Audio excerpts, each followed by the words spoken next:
Let's go. Welcome to another legendary edition of the Walk in This Way's Impact Boys podcast. I'm your host, Furman Jackson Jr. And listen, if you're tapping in right now, you are exactly where you need to be tonight. This platform is powered by Gateway Media 8082, where purpose meets power and voice turn into impact. Now, tonight, we're not just having a conversation. We're stepping into vision. We're stepping into strategy. We're stepping into next level thinking because my guest tonight is not average. He's not basic. He's a builder, a strategist, an entrepreneur who knows how to turn vision into reality. So wherever you are right now, I need you to tap in, lock in, share this live, and get ready because this is about to be a powerful conversation. Without further ado, let's welcome to the platform Nathaniel Moore. Nathaniel, welcome to the Walking This Way's Impact Wars podcast. Thank you, man. Thank you for having me. I appreciate it, man. I Man, definitely awesome. appreciate it. Yes, sir. Yes, sir. I appreciate you taking time out your productive schedule to come on here tonight. We had the opportunity to interact with each other, um, email, social media wise. We set it up. You're Yeah, here. It's an honor and a privilege to sit with you. It's good to see men of color doing something very positive, very productive. I give it to the ladies for holding definitely. it down, but we got to showcase the men as well. Because first of all, we're made in the image in the image and light of the Most High. We're made in God's image.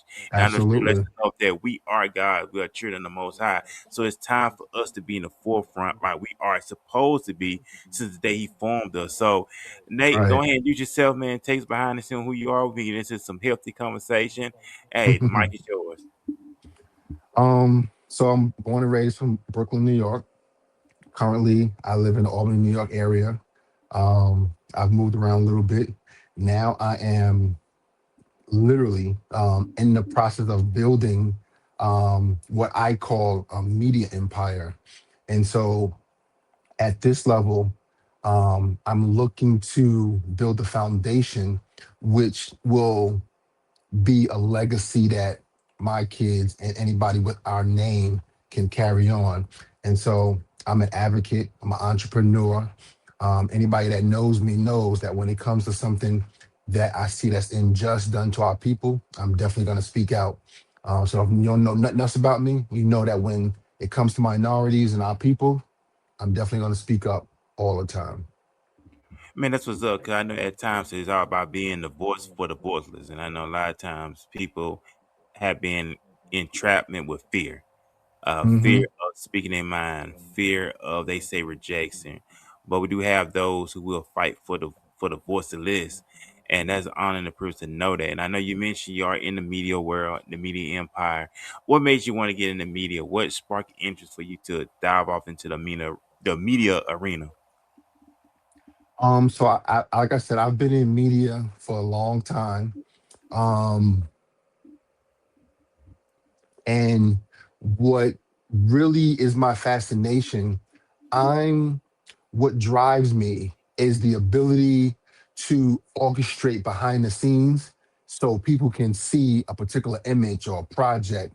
And so I've always been a person who has um had like administrative as far as gifts. Like that's my in church, that was my gift, administrative gifts.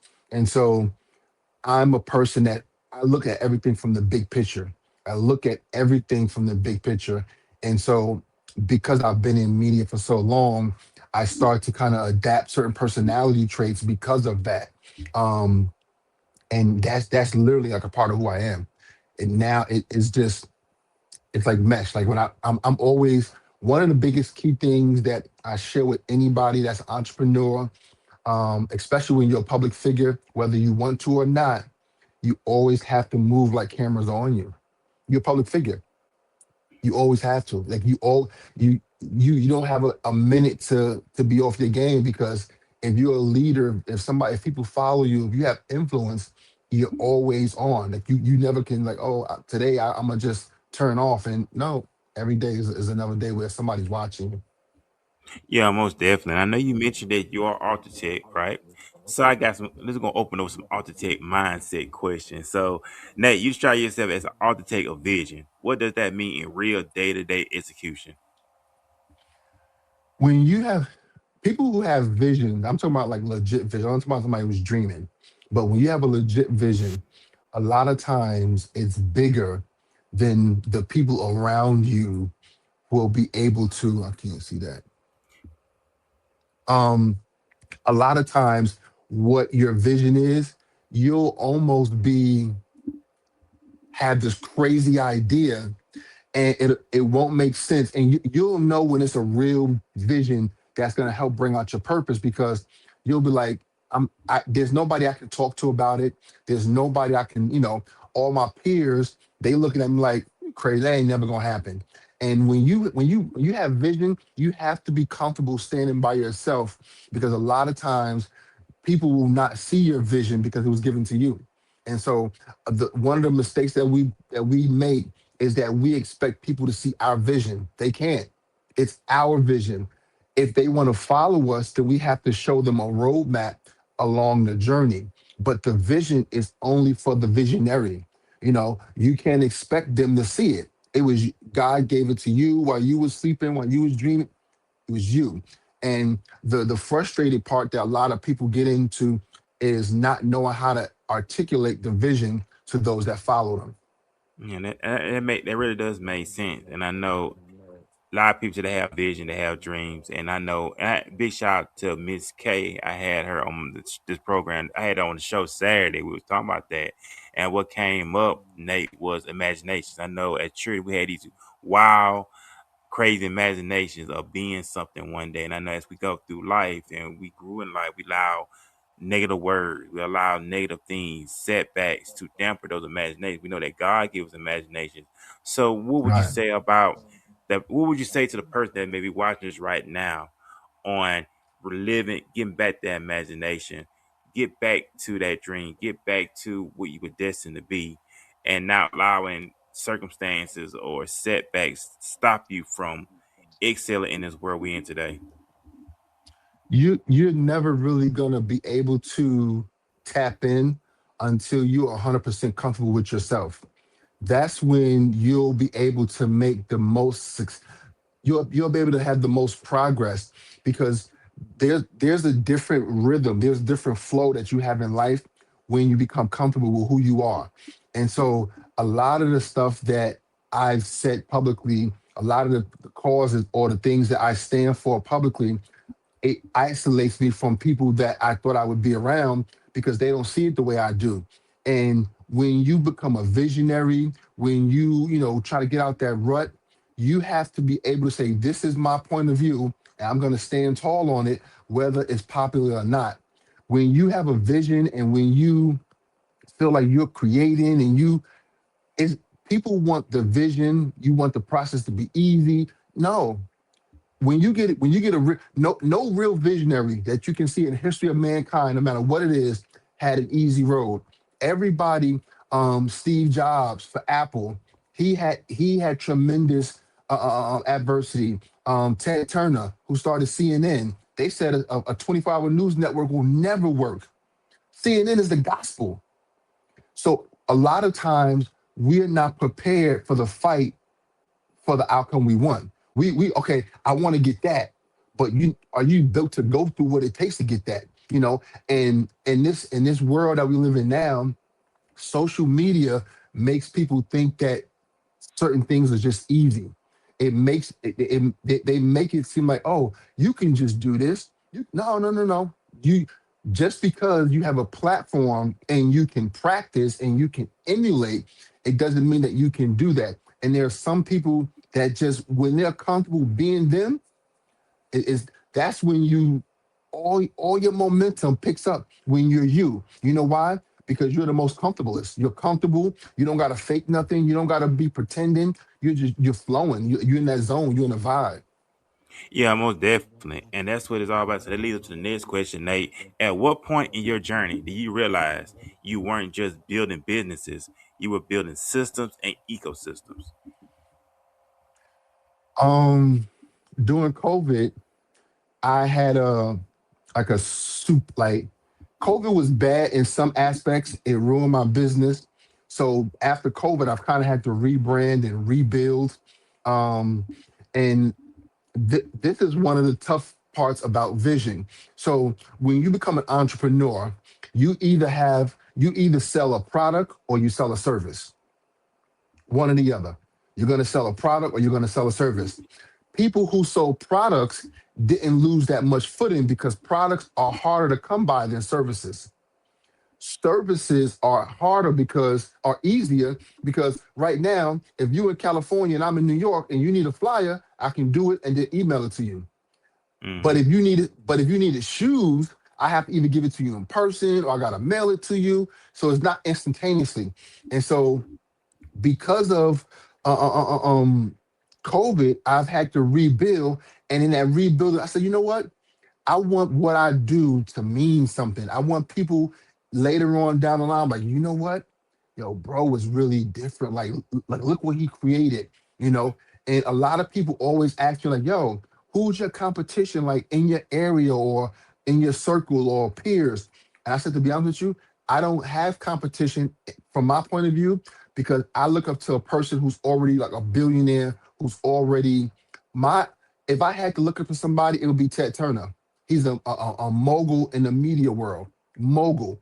Everything from TBS to the Cartoon Network, CNN, Atlanta Braves, Atlanta Falcons. He's a mogul.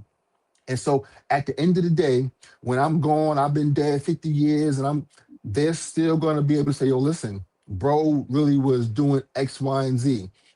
Bro really made an impact.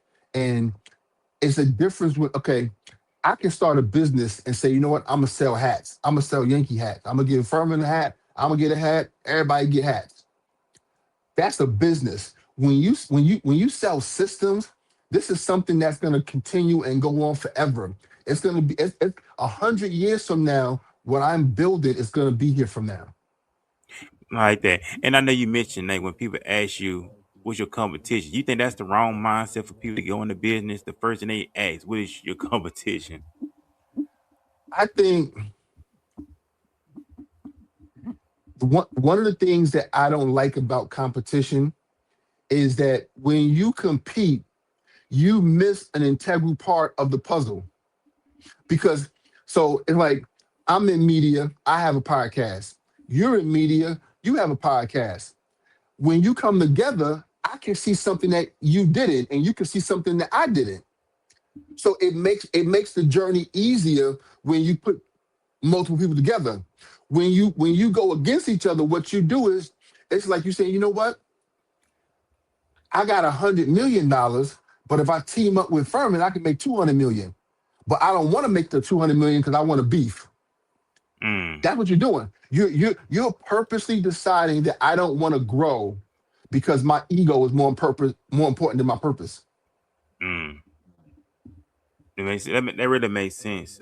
They really do, and that leads up to the next question: what separates a visionary thinker from someone who can actually build something that lasts? I know you mentioned that earlier.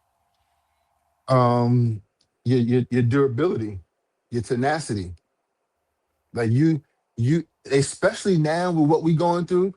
Um, and I'm not saying this for anything racially motivated, but the strongest person as far as will, as far as like sheer will, the strongest person in America is a black entrepreneur from the hood.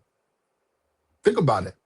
Black entrepreneurs from the hood who've created something because one, you've defied odds that a lot of your people that's your age done died in prison, done overdosed. Like you overcame so many things. That's one.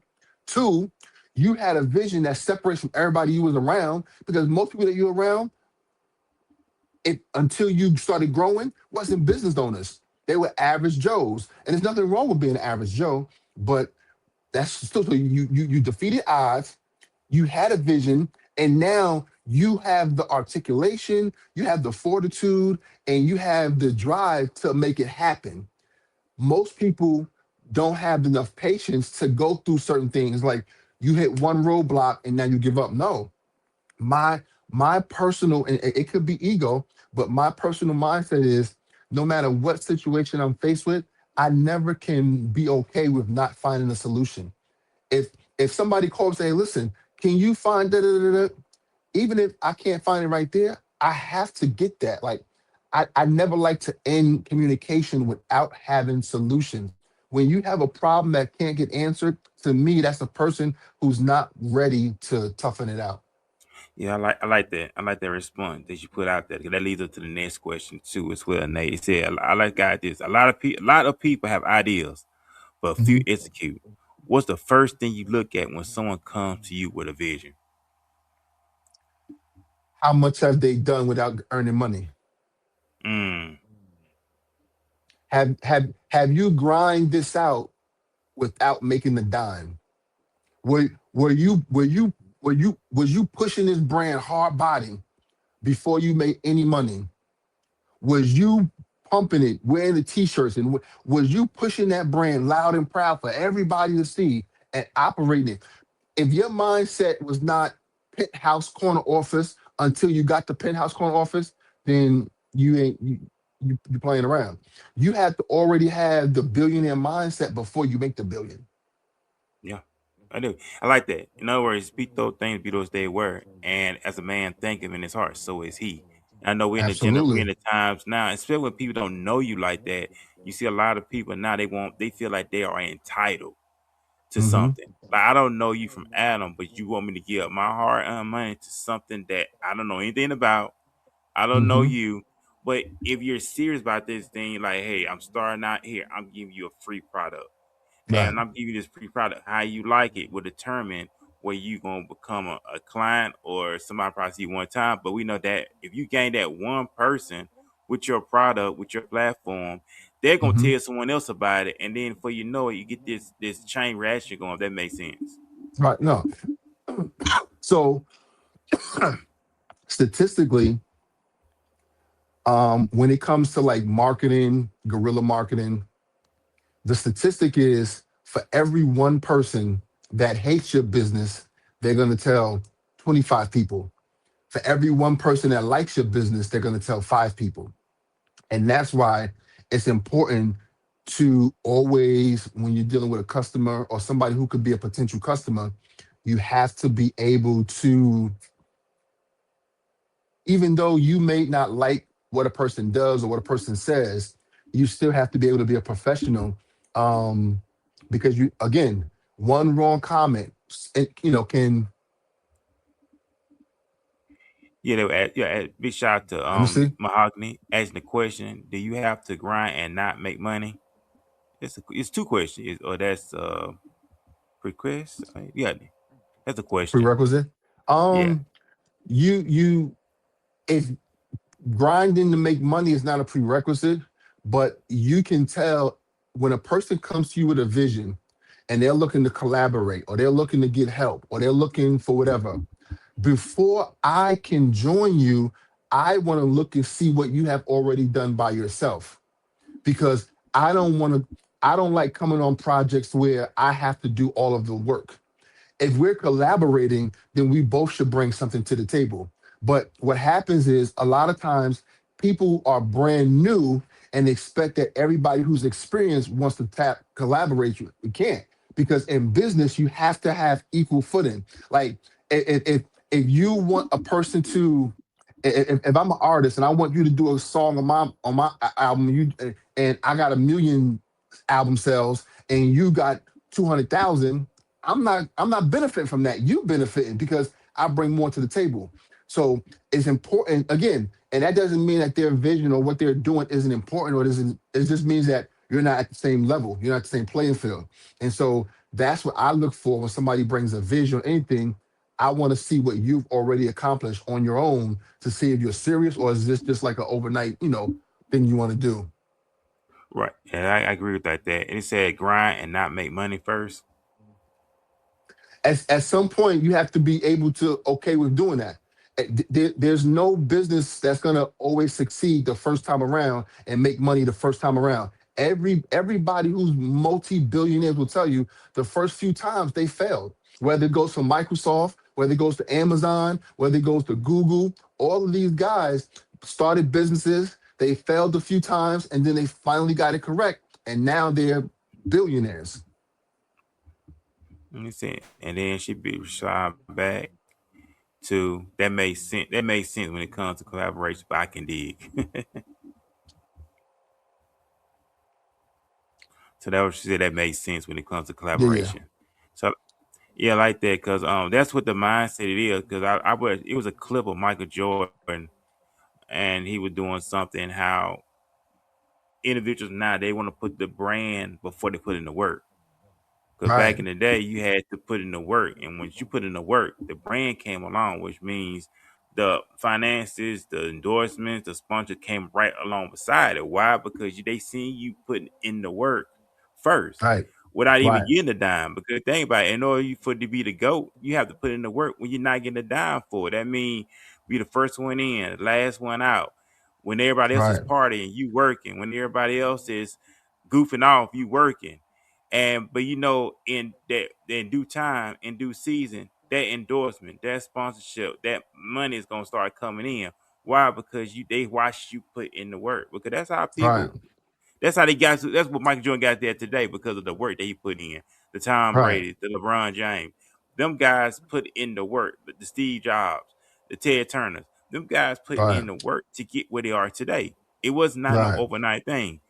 While you partying, they working. You know what I'm saying? While you goofing off, they working. Definitely. And a lot of people, and I say this time a lot of times too, Nate, individuals today, they want to be successful, but they want to be comfortable at the same time. I mean, they feel I don't have to get out Right. here and do anything. I'm entitled to it. But in order for you to get where you want to be at in life, you're gonna have to make the sacrifices. What you say about that? Absolutely. Um, and I forgot where I heard this at. A lot of the times people want success, but they don't want the grind. So it's like you wanna come to the game and say, Coach, put me in, but you ain't come to practice. Yeah, You see what I'm saying? So it's like, yeah, you want to come to the game and get right in, but you didn't come to the gym. You wasn't in the free throw line. You wasn't, and that's what people want. Because again, social media, it puts everybody's ideas in front of everybody. So it looks like it's easy. So everybody feels like, you know what? I'm gonna go do this because it's easy. No, it just you see the end result. You don't see what happened in the midst before you got to that product, before you got to that. A lot goes into, for example, I've worked in radio stations, I worked in TV stations, I worked in news stations. There's a lot go into production meetings, a lot goes into the system of providing news to the community. A lot go, whether you're in studio room A, you're in the producer studio, like, you gotta, gotta put your earpiece in, you gotta, somebody has to feed you information, somebody gotta do the countdown. So there's a lot of work that goes in. All you see is, hey, listen, it's gonna be 35 degrees on Monday. That's all you see. But behind the scenes, there was a lot of work just to give you that 5 minute news segment. yeah. It is, and I do believe this. Nate, in all that you do, you should put in 1,000% in all that you do. Right, From productivity, from whatever that you're doing, you should put in 1,000% in what you're doing. Because I believe in working in the spirit of essence, striving in the spirit of essence, especially in your business. This is your business. This is your brand. This is your right, baby. Blood, sweat, and tears, right? And having that championship mentality, having that dog like mentality in order to win, overcome. Where you may not get one like, you may not get one share, you may not get one view, but you keep pushing, you keep grinding, and in the meantime, cultivating your skills, learning right, from others. Look at the ones who are already there where you want to be at, and learn from them, and right. learn how to strategize, and learn how to do in the process of working and striving towards perfection and having fun at the same time, knowing, hey, my day is coming, my time is coming, and keep pushing, Absolutely. keep striving, and don't give up, and don't waver. And I know a lot of time we do waver, and we get discouraged, and we get frustrated. We do, but we got to know what's the will at hand. What why are we doing this for? And we know Right, that it's gonna pay off. right, right, right. And then we're gonna move on to this one. We're gonna be talking some ideas. Execution over ideas. You gotta put in the work, right? So my next question Mhm. for you is, Nate. A lot of people have ideas, but few execute. What's the first thing you look at when someone comes with you? Well, we talked about No, that one. Yeah, yeah, we come we with did the that vision. one. Yeah, Yeah, we did out. yeah. Well, got some good stuff. But when this week, we're going to talk about what are the biggest mistakes entrepreneurs make when trying to scale too fast. What are the biggest mistakes entrepreneurs make when trying to scale too fast? They're not detailed in their planning. So when you're planning and a lot of a lot of times entrepreneurs don't know how to calculate profits and loss. They don't know how to calculate. Like it's like when you do your taxes, you have to have a detailed, itemized list on certain things. And so when you're starting a business and you're trying to grow and you're trying to expand, you have to be able to really say, "Let me." It's like putting a business plan together. You have to be very detailed and articulate, and to articulate what your business is going to be. That's the first one. They're not detailed enough. They just do the basic, they throw some stuff on paper and then they move on. That's one. Second is you're probably not fully prepared for what you're, because a lot of times people want to learn on the fly. If you know you're going to open a business, you need to learn everything within your arena, in your field. You need to be a master at it. You need I need to be able to walk up to you at any point. You could be in the mall, you could be in Walmart. I should be able to walk up to you and say, "Tell me what your business goal is. Tell me what your business vision is." Off the dome, no paper, no nothing. Off the dome, what's your business plan? What's your mission? What's your goals? What's your profit and loss? Like you should be able to tell me that off the dome if you are the founder of that business. Why? Because this is your baby. This is like everything that you've created. It's supposed to be your blood, sweat, and tears. When you spend that much time with something, you're gonna know everything about it. When a person cannot tell you about their vision, they can't execute the vision, they can't articulate the vision. It's like then you ain't really ready. And again, it's nothing wrong with not being ready. You just have to know, like, okay, I got to do a little more work. I'm not really, I'm not really there yet. I think that's the two biggest things: not being detailed enough and not understanding fully ahead of time. A lot of time we like to do things. We like to do CP time. We Mm-hmm. wait till the last minute. No, you got to be fully aware. Again, would you want to go to Burger King if they didn't know where the burgers and the buns was at and the cheese? Like what y'all doing here? How you run the business, but you don't know where nothing. You don't. I'm saying you lost. Yeah. So that's how I see that. Okay, I like that. I like that. Then it lead up to the next one. How do you take something absent like vision and turn it into structure, operational machine? Oh, that's a good question. Um, I think the best way is you have to lean on. Um, yeah, if you have a solo business and it's just you by yourself, that's different. But if you have a team, um, that's where you have to know how to use your team. I read a book by former chairman and CEO of GE, Robert Welch, no, Jack Welch. And he said that when you're a supervisor or a manager or a leader, you're supposed to be able to know how to do the basic function of everybody you supervise. So my thing is, if you understand that, if you understand everybody's role, you can put them into place and help them to do their role. And once you kind of get that delegation down and you're utilizing your team, the workload becomes lesser and you can see the bigger picture. So you're not doing the day-to-day stuff, you're doing the overall big picture. If you're bad at delegation, then you'll be bad at expanding. You'll be bad at development because a person that has to micromanage can never see the big picture because you're always inside the eye of the storm. Mm, I like that. I Like will. you got to be able to see the whole picture in order for you to direct the boat. Like if you steer in this car, you got to be able to see this road. Yeah, that's true, and it makes sense because I really. I'm gonna skip that one because you already answered that question. Like look behind the scene, you already asked that one.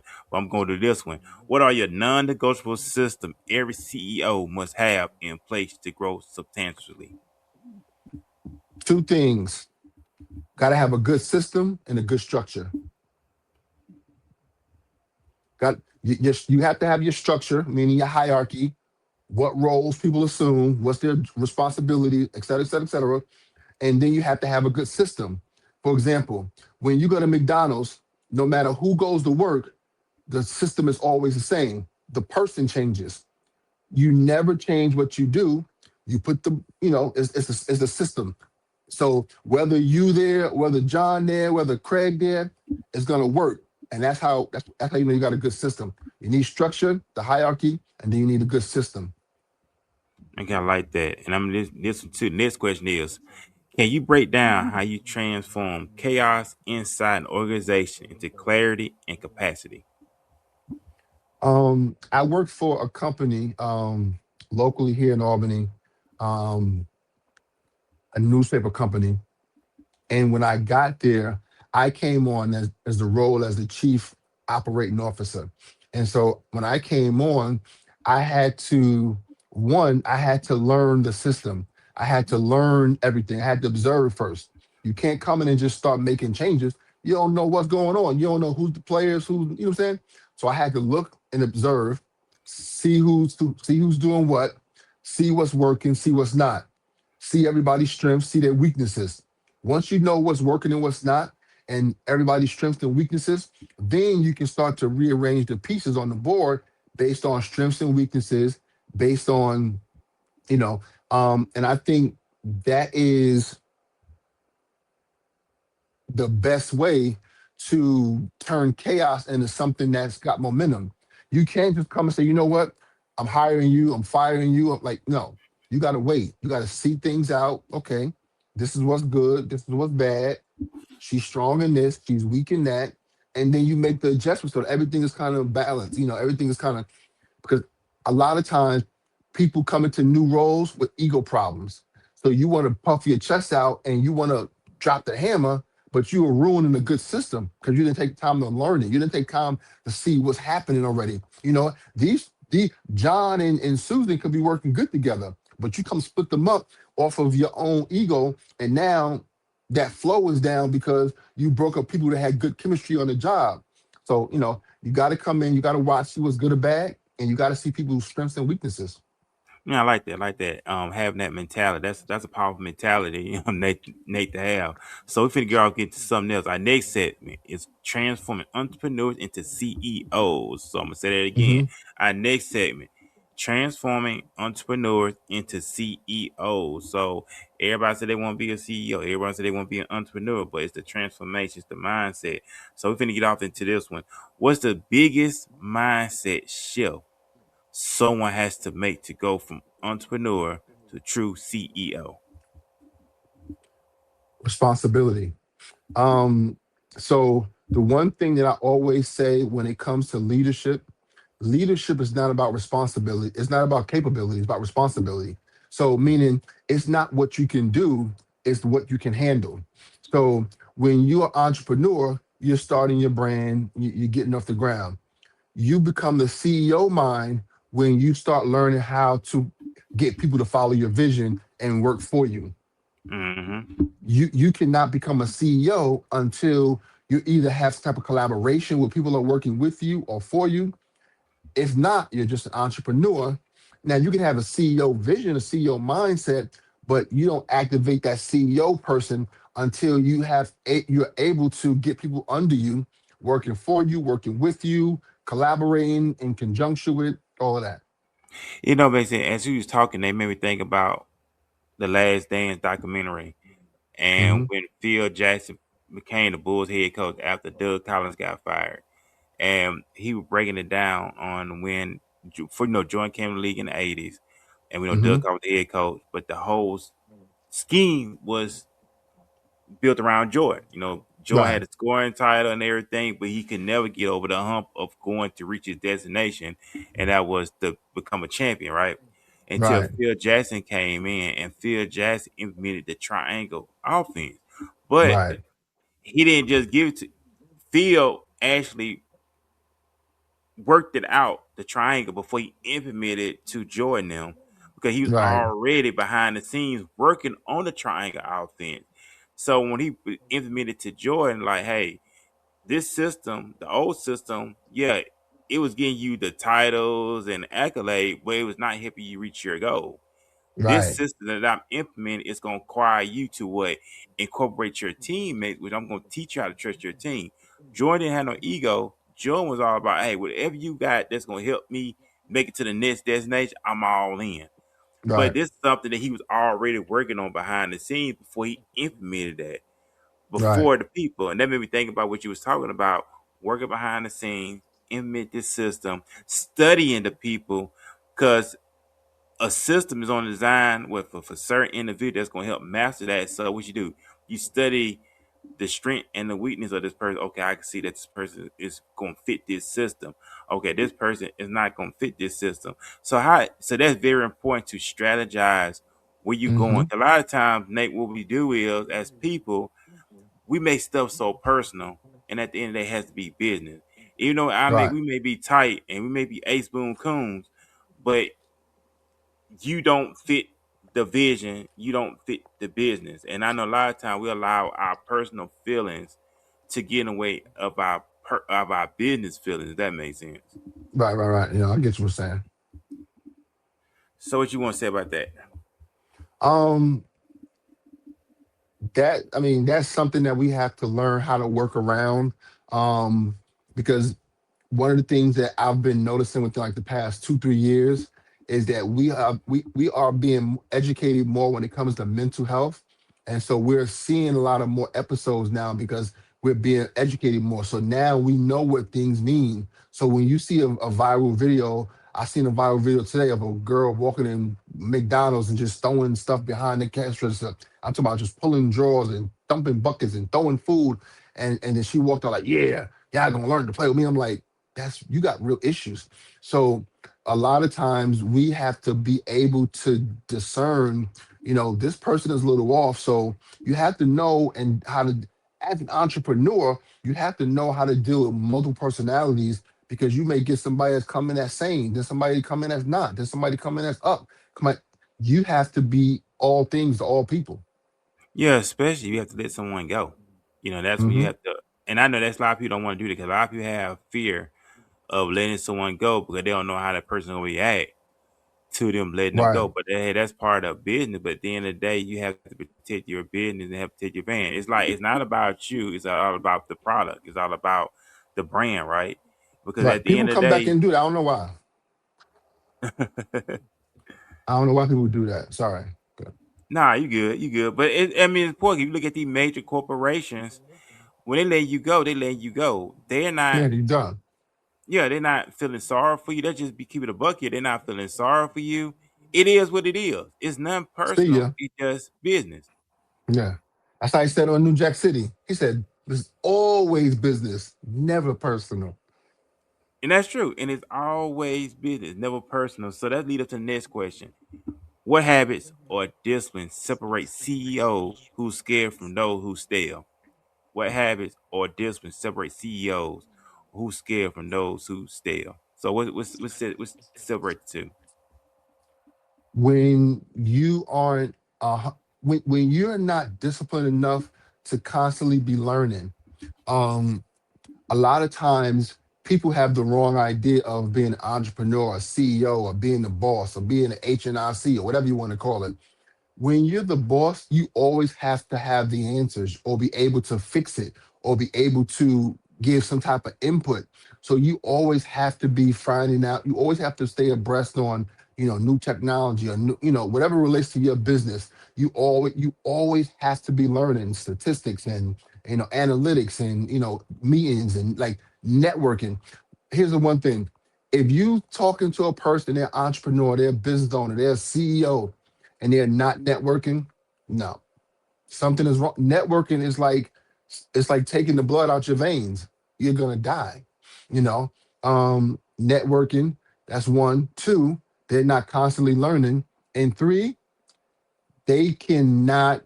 They're not people persons. Mm. Yeah, I Like like when CEOs, you're supposed to be able to lead. How can you lead when you don't like people? yeah, that don't make sense. You hear a lot of people say I'm an introvert. How can you be an introvert? You say you're a business owner, but I'm an introvert. You have to get out there to the people.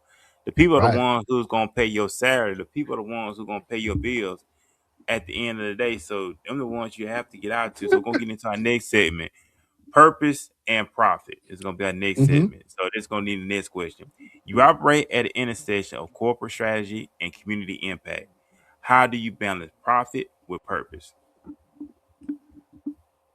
To be honest with you, As of I want to say the last 2 3 years, I have made it my mind that I'm always going to stand on what I believe is legit and what I believe is the truth.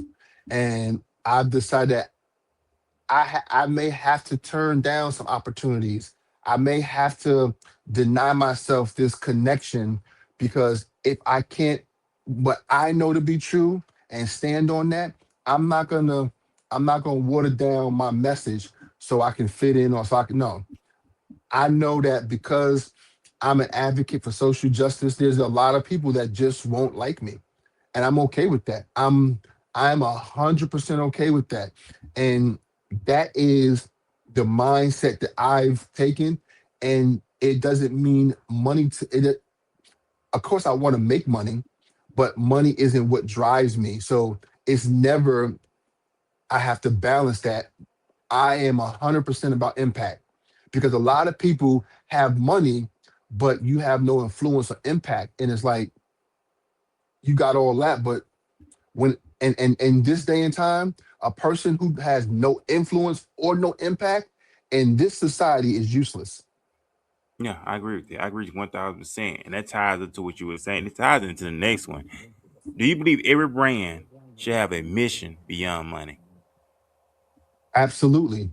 Um, I think that when your business is something that you're passionate about, something that you're very educated on, something that you have a lot of experience with, the money won't be what drives you.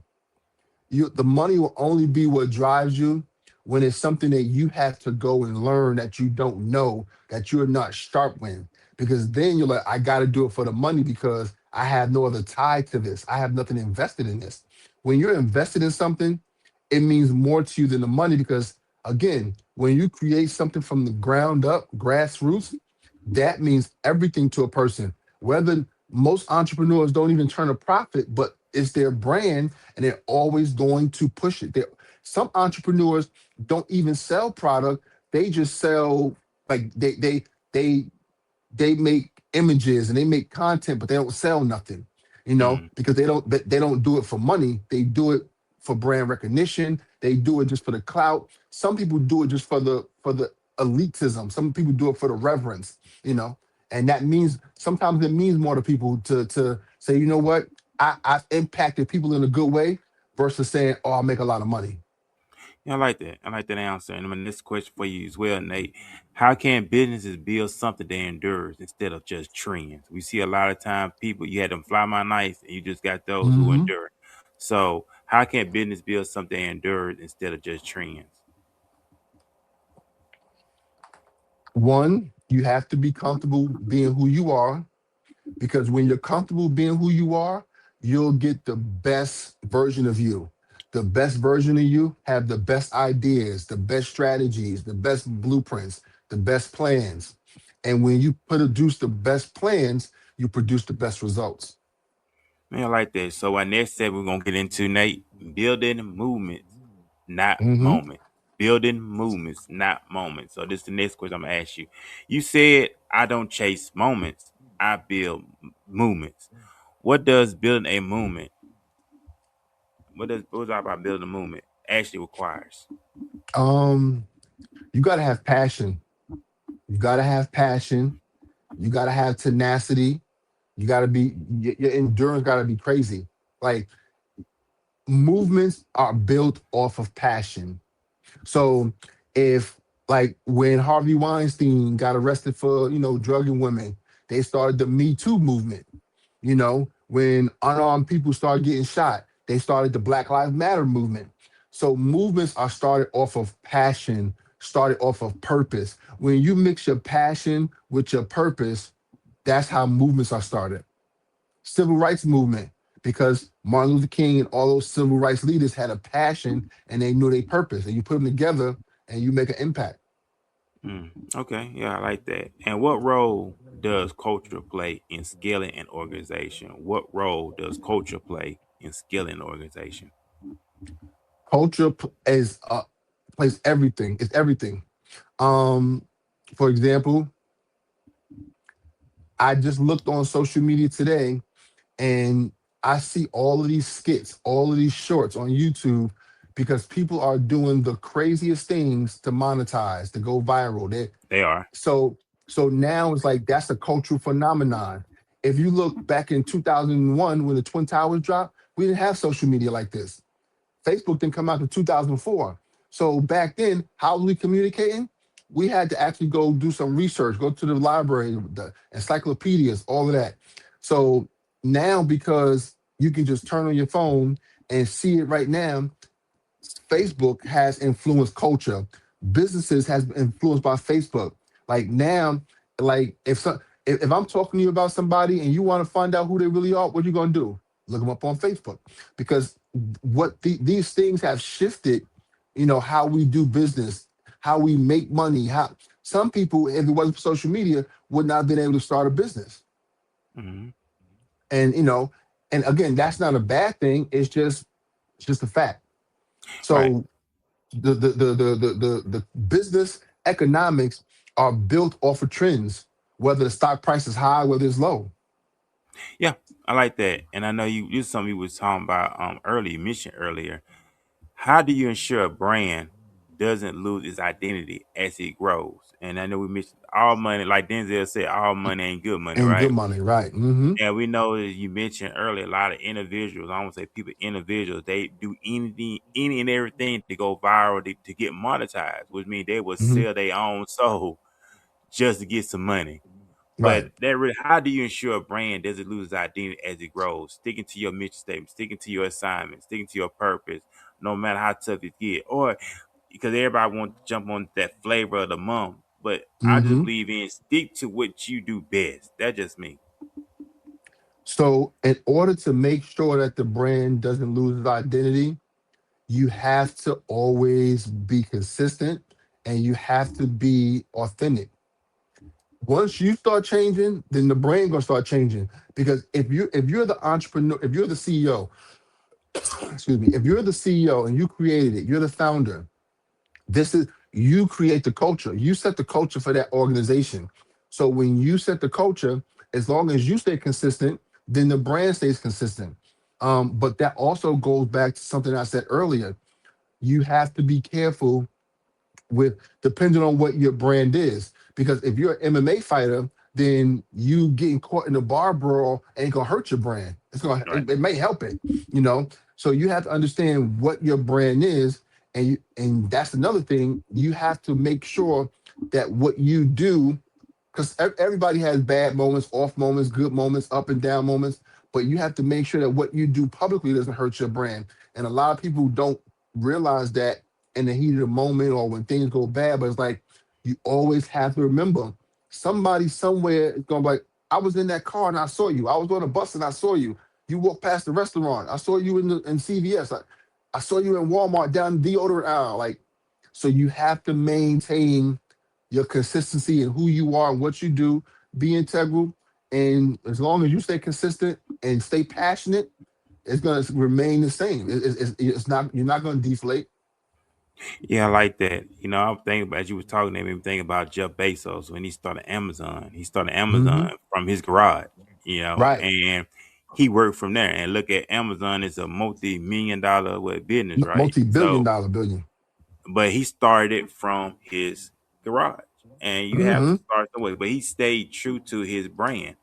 He didn't Hmm. he didn't deviate from his brand, but he stayed to his brand. I tell anybody, Right. knowing your market, knowing your audience, what are you doing it for, and stick to it. 'Cause I know a lot of Hmm. time, Nate, individuals get discouraged. Right. They see because we see on social media, we see with podcasting now, everybody is somewhat doing the same thing. When I say the same thing, if for shock value, when I say shock value, Yeah. they'll jump on everything. Someone get caught up. Now everybody want to jump on it. 'Cause they think, oh, if I jump on that, that's gonna get me some views. That's gonna give me some subscribers. They'll give me some audience. But after that's over with, what else you got to stand on next? Right. And we see the individuals like that, they disappear because they go off with trends instead of sticking to their identity. Right. They want to go. They Yep. follow trends because they want to think that's gonna get them. the most subscribers, they're gonna get them more monetized quicker if they talk about foolishness. When I got off into this before quote unquote podcasts and media, I just wanted to have some impactful, meaningful conversations. I wanted things where when people tune in, that they're learning something, they're gaining something. And with the guests that I have on here, that the guests that I have on here, they're knowledgeable in what they do, that they can help the fellow listener, I Hmm. believe, in enhancing their life and become the better version of themselves instead of just doing shock value or do things to Right, manipulate people or what they say, gaslight someone. But that's why right, I got into was meaningful impact, influence people, but influence people in the right way. Because either we can influence someone in the wrong way or the right way, and we are in that, like I said, being public figures. And when you're a public figure, it is a big responsibility, right? Because right, people are constantly watching you, but also people do look up to you, and right, we want to make sure that we are in the best position possible. Because we don't want nobody to follow. We don't want nobody to stumble and fall. And I know a lot of times people do that. They will stumble and fall because they see someone and it messes them up. And I don't want to be held accountable for that. right. So that makes a lot of sense. So we're gonna get up into something else: strategy, thinking, and leadership, and that's gonna be our next one. What does high level strategy look like that most people don't see or understand? High level strategy. Um, High level strategy. I think the best way I can explain it is teamwork. The high level strategy goes with successful team building and successful team communication. When the team is strong and communicating the right way and everybody's on their game, that's when you get the best strategy because everybody's motor is turning. Everybody killing the game. So I think the best way, what this high level strategy is the team, everybody's clicking, everybody's communicating, and everybody is on the same page. So it's basically teamwork. Yeah, I like that. I like that. I know we had some more questions. I'm gonna have to go. I'm gonna have to skip over some with that time frame. And I'm respectful of Okay. people's time, of course. So we're gonna get out into some legacy and impact. It's gonna be our closing, right? When it's Hmm. all said and done, what do you want your legacy to be as a builder and strategist? I want them to say three things. One, when it came down to our people, I stood 10 toes down for our people, always. Two, I want them to say that no matter what it is, that brother was super resourceful.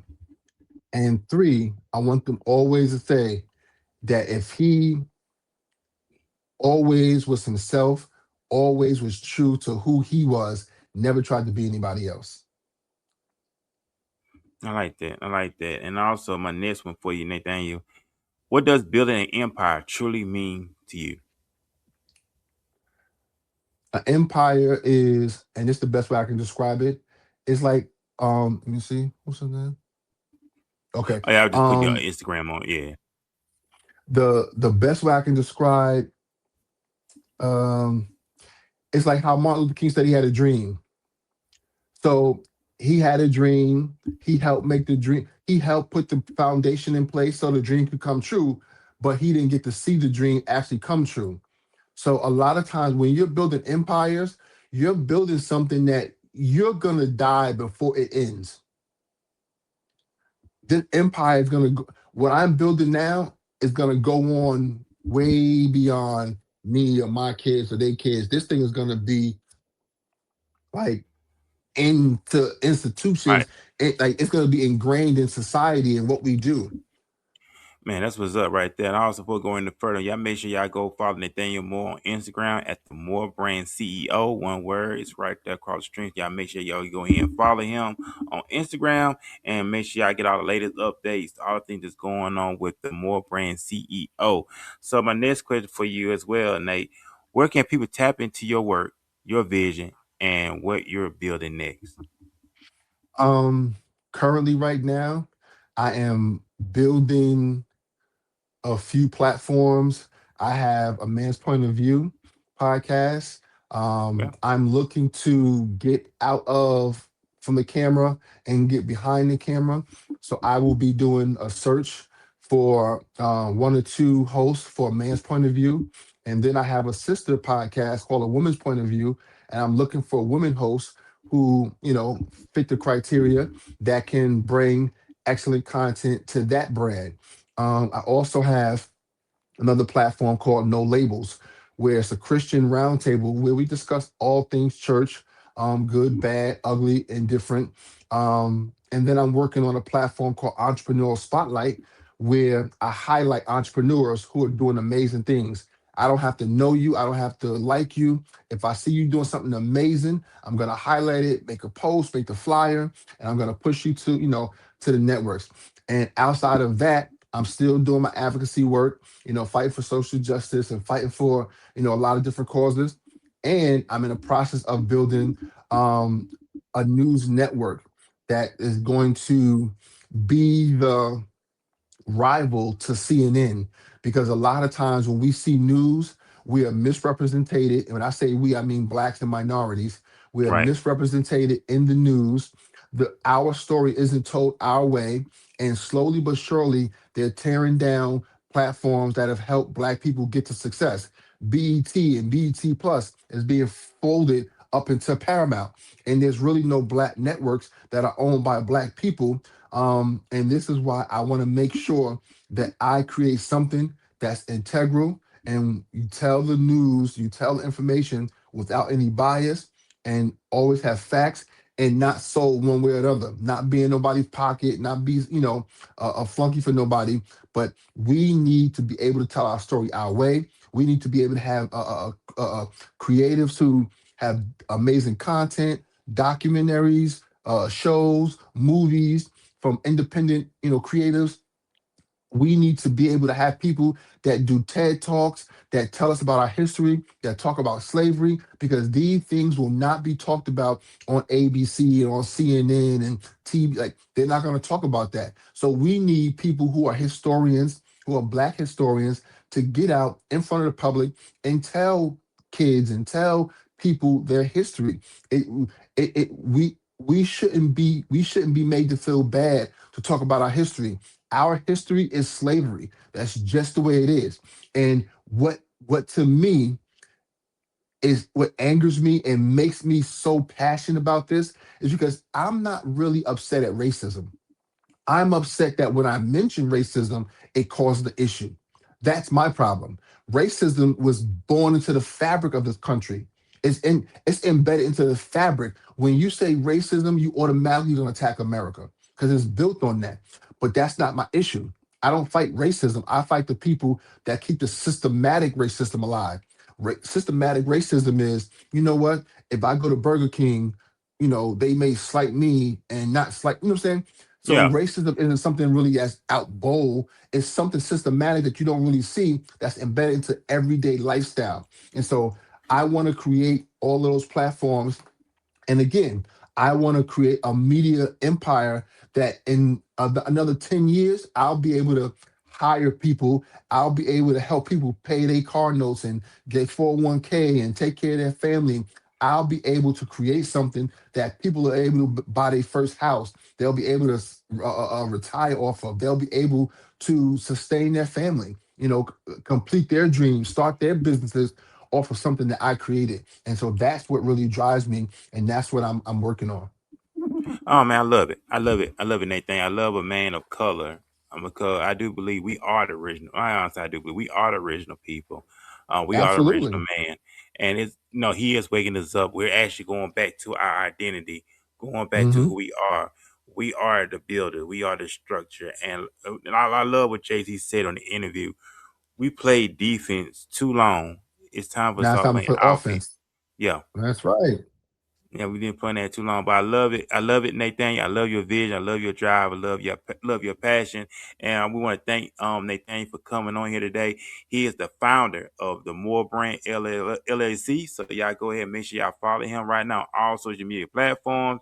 So go ahead and follow him right now on Instagram at the Moore Brand CEO. One word. Go ahead, follow Nate. get all the information, all the updates. And also, Nathaniel, how can people get informed? How can they support? How can they plug in? How can they lock in with you? Um, so you can find me on Facebook at Nathaniel Moore. I have two Instagram pages. One is personal, one is business. The personal one is the More Brand CEO. The business one is the More Brand.